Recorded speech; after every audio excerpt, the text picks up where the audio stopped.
বন্ধুরা দেখো, আমি জগৎপুর কালী মন্দিরের সামনে দাঁড়িয়ে আছি। এটা কালী মন্দিরের সামনে, এটা গণেশজির মন্দির।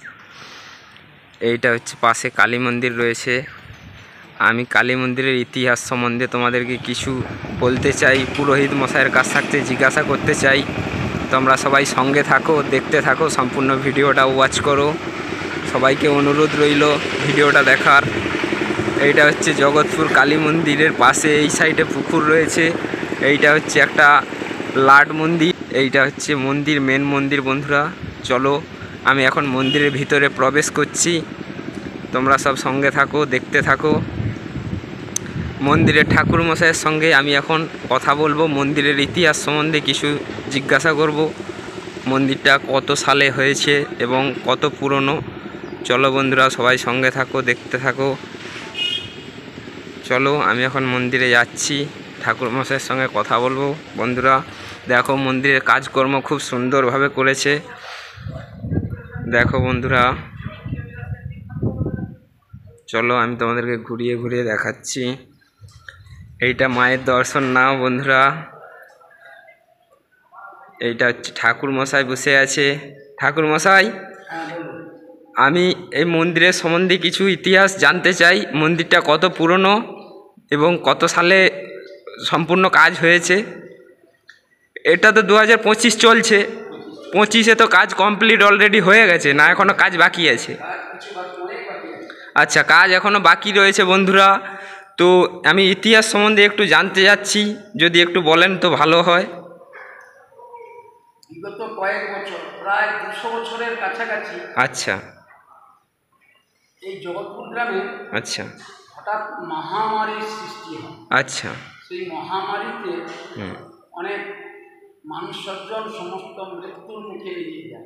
আচ্ছা, এই গ্রামেরই একজন বিশিষ্ট ব্রাহ্মণ, আচ্ছা, কৈলাস মিশ্র, ঈশ্বর কৈলাস মিশ্র, তিনি আয়ুর্বেদ চিকিৎসক ছিলেন। আচ্ছা, তথা ব্রাহ্মণেরও পুজো পাঠ কিছু করতেন। তাই এখানে যখন মহামারী হয়, উনি চিকিৎসার দ্বারা কোনো কিছু সুফল আনতে পারেন। আচ্ছা, না আনাতে উনি মা জগদীশ্বরী উপাসনা করেন। আচ্ছা, এইভাবে তখন তো খুব সংকট সময়, সেই সংকটের সময় উনি মায়ের মাটি তুলে মায়ের পুজো উদ্বোধন করেন। তার পরবর্তীকালে উনি ঘট স্থাপন করে পুজো করেন। ঘট স্থাপনের পর মায়ের মূর্তি, বিগ্রহ মূর্তি তৈরি করে মায়ের বৎসরান্তে একবার পুজো পাঠ করেন। করার পর গ্রামবাসীদেরকে নিয়ে সমস্ত কিছু আলাপ আলোচনা করে বৈঠক করে মায়ের ছোট্ট দেখে একটি ওই খড়ের বাড়ি নির্মাণ করে। আচ্ছা, খড়ের বাড়ি, মাটি, কাঁচা মাটি, তাতে কিছুদিন গ্রামবাসীরা সহযোগে সমস্ত কিছু পুজো পাঠ প্রায় চলে আসছে। তারপর টালির বাড়ি হলো। টালির বাড়ির পর ছোট্ট একটা, অনেক মানে এটা তো একদিনের ব্যাপার নয়, না না, বিগত 200 বছরের ব্যাপার, 5 পুরুষের ব্যাপার। তারপর গ্রামবাসীরা যখন সচেতন হয়ে সব কিছু পুজো পাঠ করতে করতে চিন্তাধারা করলেন একটা ছোট্ট ইটের বাড়ি করবে, মন্দির। আচ্ছা, সেই ইটের মন্দিরটা মনে হতো না খুব ছোট ছিল। হ্যাঁ, আমি আগে এসেছিলাম, দেখেছিলাম, ওই সামনে ছিল। হ্যাঁ, আচ্ছা, আচ্ছা। তারপর আমাদের এখানে এই জল বৃষ্টির মাধ্যমে এই পুজোটা হয় নৃসিংহ চতুর্দশীতে, এর মূলত পুজোর দিন।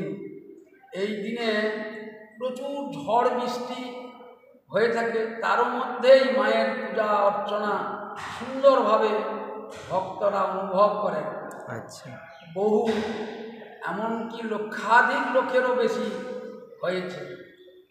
তারপর গ্রামবাসীরা একটা সিদ্ধান্ত করলেন যে আমরা একটা মায়ের সুন্দর দেখে মন্দির তৈরি করব।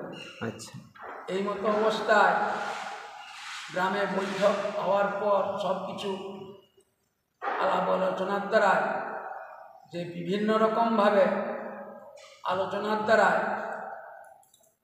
আমাদের গ্রামের একজন ছেলে কালীপদ সিংহ মহাশয় আচ্ছা উনি ট্যুরের কাজ করে থাকেন।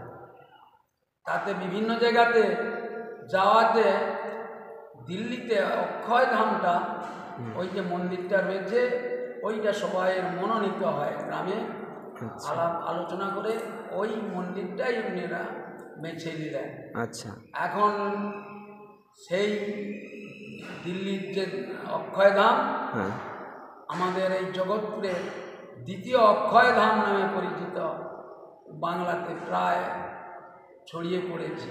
আচ্ছা মায়ের আবির্ভাব 25শে বৈশাখ, গৃহপ্রবেশ হয়েছে 25শে বৈশাখ থাকতে মায়ের নিত্য পূজা ভোগাদি, এখানে পুজো পাঠ বলি হোম যাগ যজ্ঞ সব কিছু হয়ে থাকে। আচ্ছা বাৎসরিক অন্তে 12 মাসের যে 13 পার্বণ হুম সমস্ত কিছুটাই গ্রামবাসীরা তুলে ধরেছেন যে আমাদের এখানে সমস্ত পুজো পাঠগুলো হবে। এই তো মাত্র কৌশিক উৎসাতে মহাযজ্ঞ সম্পূর্ণ হইল। এমতো অবস্থায় আমাদের আমিষ ভোগ হয়ে থাকে, নিত্য ভোগ হয়ে থাকে, রাজকীয়ভাবে ভোগ মাকে নিবেদন করা হয়। আর আমাদের মন্দির খোলার টাইম হচ্ছে সকাল 8টা থাকতে 12:30 পর্যন্ত, আচ্ছা আর 4টা থাকতে আবার খোলা হয় 4টা থাকতে রাত্রি 8টা পর্যন্ত। আচ্ছা তো ঠাকুর মশাই এখানে আসতে গেলে ওই লোকেশনটা কি আছে?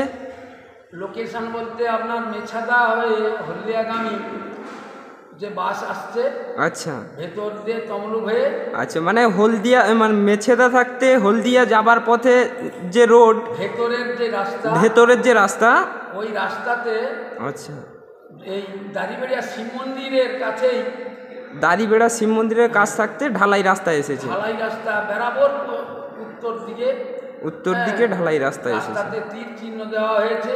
আচ্ছা ওইটা অনুভব করে এলেই মায়ের মন্দির দর্শন করতে, বা যে কোনো লোককে জিজ্ঞাসা করলে বলে দিবে যে জগৎপুরের কালী মন্দির, হ্যাঁ বলে দিবে। আচ্ছা আমি শ্রী অনুপ কুমার মিশ্র। আচ্ছা ধন্যবাদ ঠাকুরমশাই ইনফরমেশন দিবার জন্য।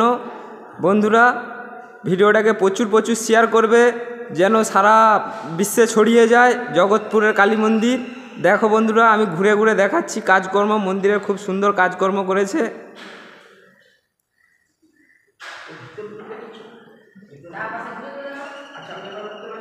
হ্যাঁ হ্যাঁ বন্ধুরা দেখো ভিতরে খুব সুন্দর কাজকর্ম করেছে।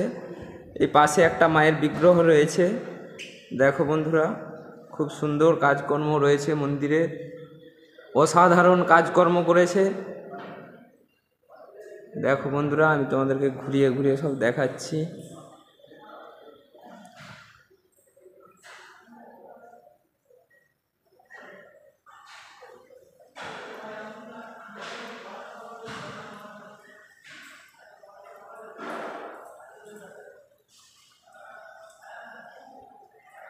এইখানে একটা নন্দী মহারাজের বিগ্রহ রয়েছে, এখানে মহাদেব রয়েছে বন্ধুরা, দেখো স্বয়ং মহাদেব এখানে বিরাজমান রয়েছে মহাদেব। তো বন্ধুরা কাজ এখনও অল্প স্বল্প বাকি রয়েছে, ফাইনালি এখনও হতে টাইম লাগবে।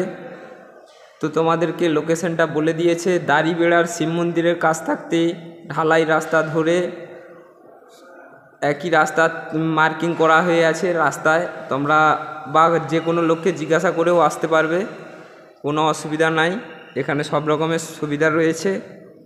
দেখো বন্ধুরা এটা হচ্ছে মায়ের মূর্তি।